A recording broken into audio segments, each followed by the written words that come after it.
I've said this before.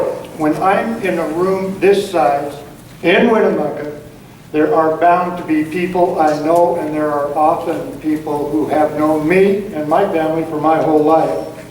I thank you for being here. I'm Kevin Pasquale from Paradise Valley. I'm a 1973 graduate of Lowry High School, a 1981 graduate of UNR Ag College, and I'm a 1984 graduate of the McGeorge School of Law, where I earned honors on admission.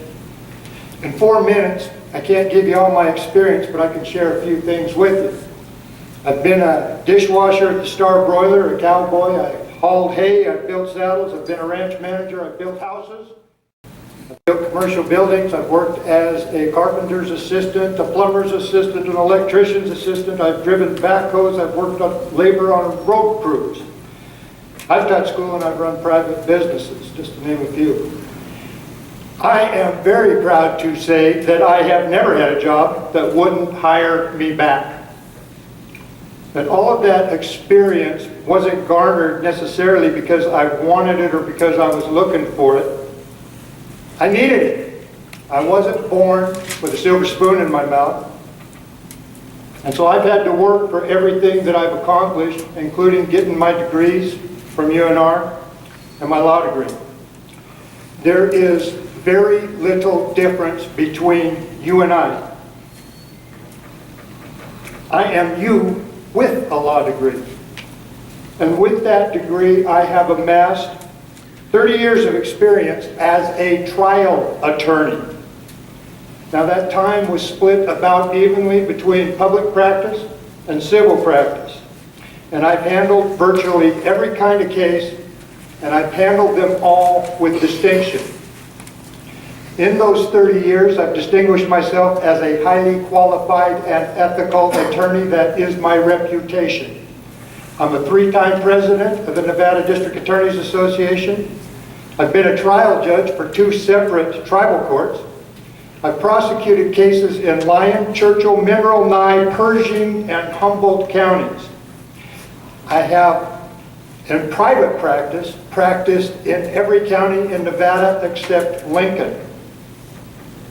I have successfully represented my clients in virtually every facet of the law that is likely to come before me as a judge, including extensive civil litigation, family law, and criminal law. I have held the hands of rape victims. I have consoled the mothers of children who were killed by drunk drivers or murderers. I have comforted fathers whose little girls were molested. I have stood up for the rights of victims of crime and the victims of carelessness. I have fought Goliath on behalf of David in courtrooms across this state. I did it with one goal.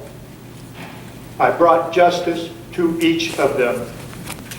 Professionally, I have achieved numerous jury verdicts in high-profile trials, highlighted by one particular first-degree murder conviction of a Lurleen Rover, in which I was appointed by Judge John Davis of Nye County as a special prosecutor to go down there and try a case that had been tried 2 times previously and overturned both times.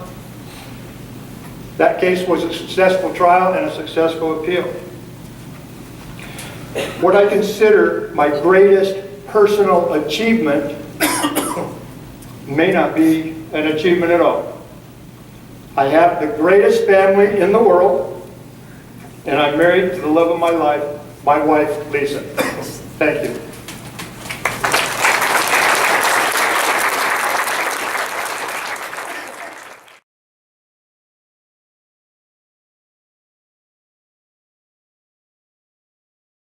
In your opinion, how can the justice system be improved, and what's the greatest obstacle to that improvement? I have been outspoken on this issue during the whole campaign. I believe that justice delayed is justice denied. I believe that bad litigation brings out the worst in the best of people, and that undue delay leads to bad litigation. I believe, because I've seen it firsthand, that people need to feel empowered by the justice system rather than victimized by the very system that is there to help them. I believe these problems can be alleviated by the development of a court-supervised alternative dispute resolution program. I've discussed this issue and its solutions in detail on my webpage. I believe that to do that, it requires two judges who can work together. Judge Montero and I have worked together as private lawyers in just such a program, and I am confident we would be able to come together to create an alternative dispute resolution program in this county. The biggest problem to implement in this program, I believe, as usual, is going to boil down to resources. But I believe that's a problem that can be overcome. I've seen Judge Montero work. His work ethic is second to none, and mine is just like his.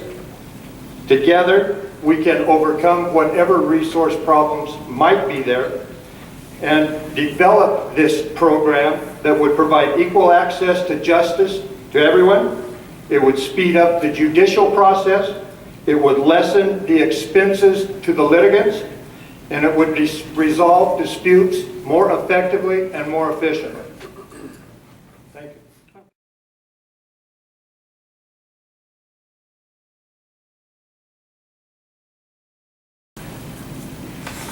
Being judged on rumor, innuendo, half-truths, and speculation, rather than being judged on real facts and real truth, has happened to all of us, and it is happening to me right now.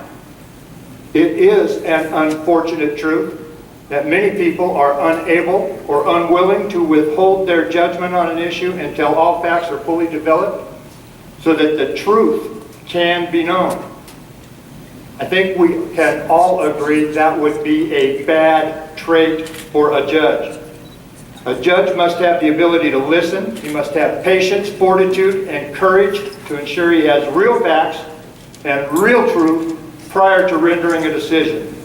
He must not jump to conclusions or be susceptible to political pressure that draws attention away from the truth, and he must deal honestly with that truth once it has been established in a court of law. A judge must have ethics, and I equate being ethical with integrity. Integrity cannot be developed overnight, and it cannot be lost overnight. Integrity comes from a compilation of life experience, professional experience, accumulated over your entire life. You must have ethics and you must have integrity to be a true seeker of the truth. The skill required takes a trial attorney, somebody who has been there and done that. Thank you.